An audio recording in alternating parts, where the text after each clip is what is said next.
नमस्कार दोस्तों, स्वागत है आपका मेरे YouTube चैनल अंग्रेजी अड्डा में। आज की इस वीडियो में हम डिस्कस करेंगे लेटर्स को। जैसा कि आप जानते हैं, आपका जो इंग्लिश कंपलसरी का एग्जाम रहेगा उसमें लेटर्स से 6 मार्क्स का क्वेश्चन जो है वो पूछा जाता है।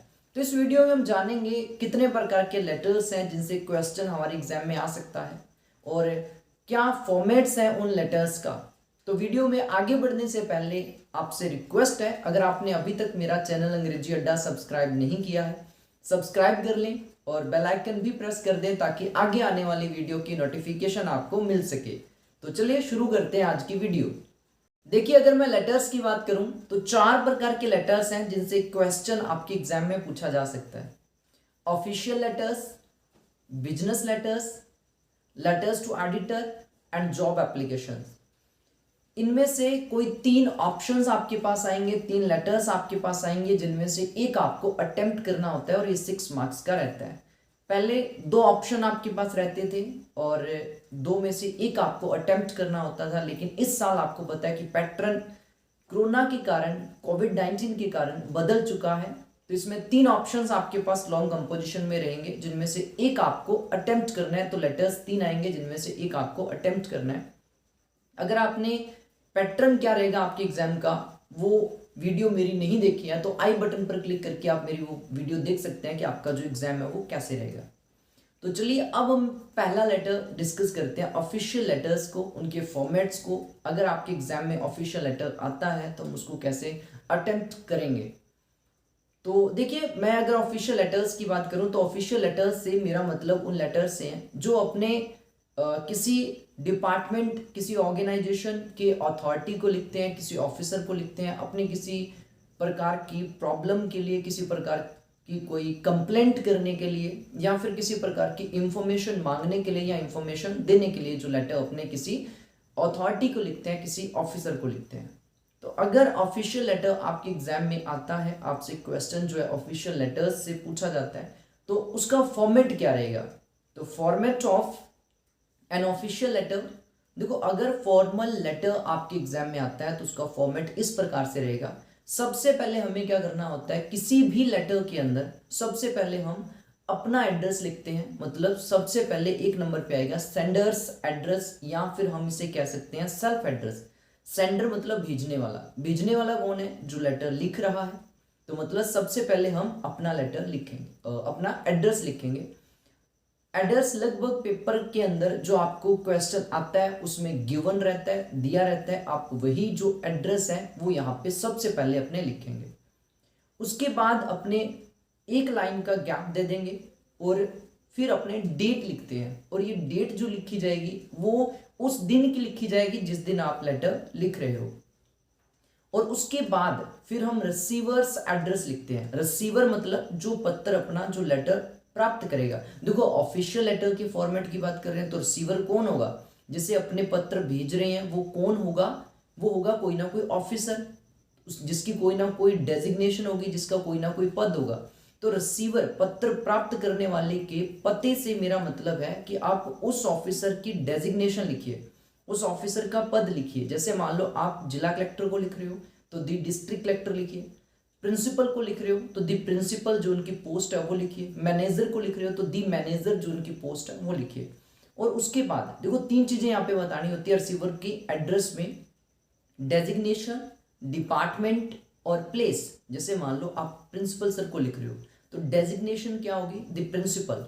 डिपार्टमेंट क्या हो गया, स्कूल, उसका नाम यहाँ पे आएगा। जो भी स्कूल है, जैसे गवर्नमेंट सीनियर सेकेंडरी स्कूल, ये स्कूल है तो वहां पे वो आ जाएगा। और प्लेस मतलब वो जो स्कूल है वो किस सिटी के अंदर है तो वो प्लेस भी वहां पर लिखना होगा। ठीक है, जैसे मान लो अपने मैनेजर को लिख रहे हैं तो उसकी डेजिग्नेशन क्या होगी, दी मैनेजर। मान लो किसी बैंक का है तो डिपार्टमेंट क्या हो गया, बैंक का नाम, जैसे Punjab national bank.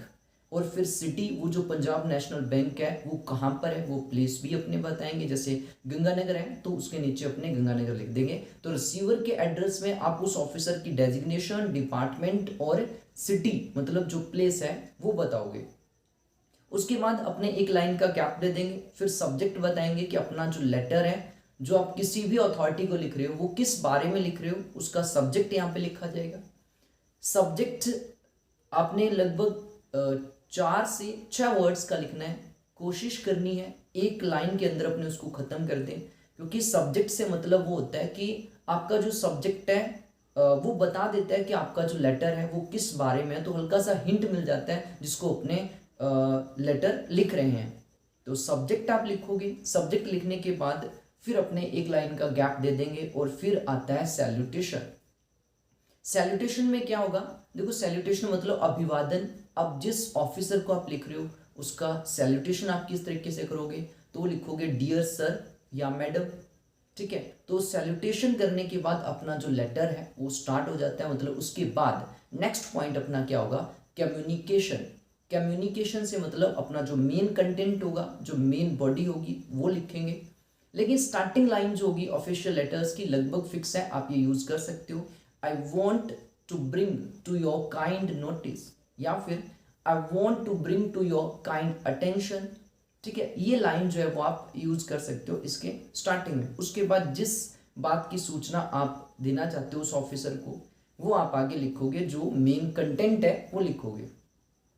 Main content के बाद अपने लिखते हैं कम्प्लीमेंट्री क्लोज। कम्प्लीमेंट्री क्लोज मतलब अब आपका जो लेटर है, जो उसका कंटेंट था, जो आप बताना चाहते थे बता दिया, अब आप अपने लेटर को क्लोज कीजिए। तो कम्प्लीमेंट्री जो क्लोज है उसमें आप लिख सकते हो थैंकिंग यू, या फिर थैंक यू, या फिर hope to receive a prompt reply. इनका आप यूज कर सकते हो। कुछ लेटर्स में आप इनमें से किसी दो का भी यूज कर सकते हो, वो बताएंगे कब करना है, नहीं तो तीनों में से कोई एक आप यूज करिए। थैंकिंग यू यूज करिए, या फिर थैंक यू यूज करिए, ठीक है। या hope to receive a prompt reply ये यूज करिए कि मतलब जल्दी ही कोई रिप्लाई मिलने की उम्मीद में, ठीक है। उसके बाद आता है सब्सक्रिप्शन या फिर courteous leave taking. Courteous leave taking मतलब अब आपने बस वो पत्र जो है वो खत्म कर दिया, अब लीव मतलब छोड़ना है, कर्टियस लीव टेकिंग। तो उसमें आप क्या लिखोगे, योर्स फेथफुली, ठीक है, योर्स फेथफुली लिखोगे। और योर्स फेथफुली लिखने के बाद मतलब ये जो कर्टियस लीव टेकिंग है उसके बाद आप सिग्नेचर अपने साइन करोगे, सिग्नेचर, और उसके बाद आपका नेम आ जाएगा। तो ये फॉर्मेट रहेगा। तो ये आप स्क्रीनशॉट ले लीजिए, इसके जो फॉर्मेट रहेगा।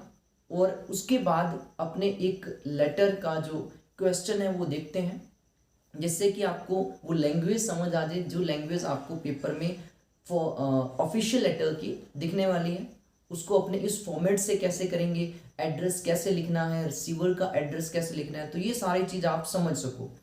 तो क्वेश्चन आपकी स्क्रीन पर है। जैसे अगर ये लेटर आ जाता है, you are Ravi Kumar living at Kota, तो उन्होंने सबसे पहले ये चीज़ गिवन रहती है, बताई रहती है, आपका नेम वो बता देते हैं और आपका जो एड्रेस है वो बता देंगे। फिर आगे देखिए क्या लिखा है, write a letter to the chairman of board of secondary education Rajasthan Ajmer to prescribe yoga as a compulsory subject in our curriculum. तो देखो सबसे इम्पोर्टेंट लेटर है, एग्जाम में ये आ सकता है, और अदर जो इम्पोर्टेंट लेटर्स होंगे उनका लिंक एक लिस्ट तैयार करके मैं आपको वीडियो के डिस्क्रिप्शन में दे दूंगा, वहाँ से आप वो जो लेटर्स है वो देख सकते हो। तो अब यहाँ पे वो इस लेटर के अंदर हमें क्या पता चल रहा है कि आपने लेटर लिखना है चेयरमैन को, और लिखना किस बारे में, कि आपने कहना है कि योगा जो है उसको एक कंपल्सरी सब्जेक्ट के रूप में जो सिलेबस है उसके अंदर, जो पाठ्यक्रम है उसके अंदर आप प्रेस्क्राइब करिए, मतलब जोड़िए। तो चलिए अब शुरू करते हैं इसके आंसर को। तो सबसे पहले आपको बताया था, अगर ऑफिशियल लेटर आ जाता है, आप किसी अथॉरिटी को लेटर लिख रहे हो, तो सबसे पहले आप सेंडर्स एड्रेस लिखोगे, मतलब भेजने वाले का पता। भेजने वाला कौन है, रवि कुमार। तो रवि कुमार का एड्रेस लिखा जाएगा, उसने कहाँ रहता है, वो कोटा के अंदर। तो देखिए यहाँ पे अपने को कंप्लीट एड्रेस लिखना होता है, आप पिन कोड तक भी लिख सकते हो। तो सिर्फ कोटा हमारा एड्रेस नहीं होगा, क्योंकि कोटा बहुत बड़ा है, तो सिर्फ कोटा लिखने से हमारे पास कोई लेटर थोड़ी आ जाएगा। तो कोटा में अपने कहाँ पर रहते हैं, किस कॉलोनी में रहते हैं, किस कोई वार्ड नंबर वगैरह है, तो वो आपको बताना पड़ेगा, ताकि आपका जो एड्रेस है वो कंप्लीट हो सके। तो ये चीज़ का थोड़ा सा ध्यान रखना है। अगर वो सिर्फ कह देते हैं आप जयपुर में रह रहे हो, तो जयपुर आपका एड्रेस नहीं है, जयपुर में आप कहाँ रहते हो कंप्लीट आपको बताना पड़ेगा। तो अपने कुछ भी बता देते हैं, जैसे अपने कोटा में रह रहे हैं, 13 मॉडल टाउन कोटा, तो सबसे पहले अपना एड्रेस लिख देंगे 13 मॉडल टाउन कोटा। तो ये सेंडर का एड्रेस हो गया, जो पेपर में गिवन रहता है वो हमने लिखा। उसके बाद फिर मैंने क्या बताया था, क्या लिखनी है, डेट। तो डेट आज की अगर बात करूं मैं, क्योंकि प्रेजेंट डेट लिखी जाती है जिस दिन आप लेटर लिख रहे हो, तो आज की जो डेट है वो 21 मार्च है। ठीक है, तो मैं लिख देता हूँ 21 मार्च 2021। और डेट इसी तरीके से लिखनी है। इसमें आप वो कोई एक दूसरे तरीके से भी आप डेट लिखते हो जिसमें अपने बीच में डैश यूज कर लेते हैं, तो ऐसे नहीं लिखनी है। आप मंथ पूरा इंग्लिश में लिखिए, इस तरीके से आप डेट लिखोगे। और एक लाइन का गैप देने के बाद, डेट लिखने के बाद फिर अपने एक लाइन का गैप छोड़ेंगे और फिर रिसीवर्स एड्रेस लिखेंगे। अब रिसीवर कौन है, चेयरमैन। मतलब रिसीवर के एड्रेस में मैंने आपको 3 चीजें बताई हैं। आप डेजिग्नेशन लिखोगे, डिपार्टमेंट लिखोगे और प्लेस लिखोगे। तो डेजिग्नेशन क्या है, दी चेयरमैन। रिसीवर के एड्रेस के डेजिग्नेशन दी चेयरमैन। उसके बाद अपने क्या लिखेंगे, डिपार्टमेंट। डिपार्टमेंट क्या है, board of secondary education Rajasthan. और ये कहां पर है, प्लेस क्या है, अजमेर। तो ये आ गया रिसीवर्स एड्रेस। उसके बाद सब्जेक्ट, तो सब्जेक्ट अपने एक रिक्वेस्ट कर रहे हैं, तो सब्जेक्ट हो जाएगा a request to prescribe yoga as a compulsory subject in curriculum. उसके बाद सैल्यूटेशन, तो सैल्यूटेशन में अपने एक लाइन का गैप दे देंगे, फिर लिखेंगे डियर सर। अब डियर सर की जस्ट जो नीचे वाली लाइन होगी वहां से अपने जो लेटर है वो लिखना स्टार्ट कर देते हैं। और इसकी जस्ट नीचे वाली लाइन गैप नहीं देंगे, लाइन नहीं छोड़ेंगे और बिल्कुल स्टार्टिंग से लिखना शुरू करेंगे। देखिए, जैसा कि मैंने आपको बताया था कि स्टार्टिंग लाइन लगभग फिक्स रहेगी। I want to bring to your kind notice, मतलब मैं यह सूचना आपको देना चाहता हूँ या आपको ये जो बात है मैं आपके ध्यान में लाना चाहता हूँ, that we all know yoga is good for our physical and mental health, कि योगा जो है वो हमारे फिजिकल और मेंटल हेल्थ के लिए अच्छा है। Presently yoga is being used as a therapy for many serious diseases, कि आज के समय में योगा जो है वो बहुत सारी जो सीरियस प्रॉब्लम्स हैं, जो रोग हैं, उनकी रोकथाम के लिए, उनके इलाज के लिए यूज किया जा रहा है। United Nations has declared 21 June as international day of yoga. जो यूनाइटेड नेशंस हैं उसने 21 जून को इंटरनेशनल डे ऑफ योगा के रूप में डिक्लेयर किया है। 21 जून को एवरी ईयर हम क्या करते हैं, इसे योग दिवस के रूप में सेलिब्रेट करते हैं। Students feel the need of proper education of yoga. Students को योगा की प्रॉपर एजुकेशन की जरूरत है, because the research shows yoga might improve attention and memory and reduce academic stress. क्योंकि जो रिसर्च है वो शो करती है, प्रदर्शित करती है कि योगा जो है वो अटेंशन मतलब ध्यान जो है उसको इम्प्रूव करता है। स्टूडेंट्स बढ़िया ध्यान लगा सकते हैं, उनकी मेमोरी को शार्प करता है, बढ़ाता है, और साथ ही साथ जो एकेडमिक स्ट्रेस जो होता है उसको कम करता है। So proper education of yoga would help them in dealing with their own health and guide others as well. तो इसलिए योगा की जो प्रॉपर एजुकेशन है वो स्टूडेंट्स की हेल्प करेगी अपनी हेल्थ को डील करने में, मतलब अपने हेल्थ से निपटने में, हेल्थ प्रॉब्लम्स को से वो निपट सकते हैं, और साथ ही साथ वो दूसरों को गाइड भी कर सकते हैं। Yoga has become as an international employment industry as expert yoga trainers are needed everywhere. Yoga जो है वो एक अंतरराष्ट्रीय रोजगार उद्योग भी बन चुका है, क्योंकि जो एक्सपर्ट योगा ट्रेनर्स हैं उनकी हर जगह पे जरूरत रहती है। तो योगा जो है वो रोजगार भी दे रहा है। I therefore request you to prescribe yoga as a compulsory subject in our curriculum.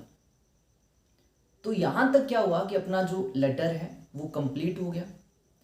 अब इसके बाद अपने कम्प्लीमेंट्री क्लोज जो है वो करेंगे। तो उसमें अपने क्या कह सकते हैं, वो हमें इसका रिप्लाई भी चाहिए, तो अपने यहाँ कह सकते हैं hope to receive a prompt reply. फिर लिखेंगे थैंक यू या फिर थैंकिंग यू, और उसके बाद एक लाइन का गैप देंगे और फिर अपने जो सब्सक्रिप्शन है या फिर कर्टियस लीव टेकिंग है उसमें लिखेंगे योर्स फेथफुली। फिर अपने सिग्नेचर, देखो सिग्नेचर नहीं है तो नहीं करने, तो मतलब डायरेक्ट आप अपना नेम लिख दीजिए। और इस तरीके से जो अपना लेटर है वो कंप्लीट हो जाता है।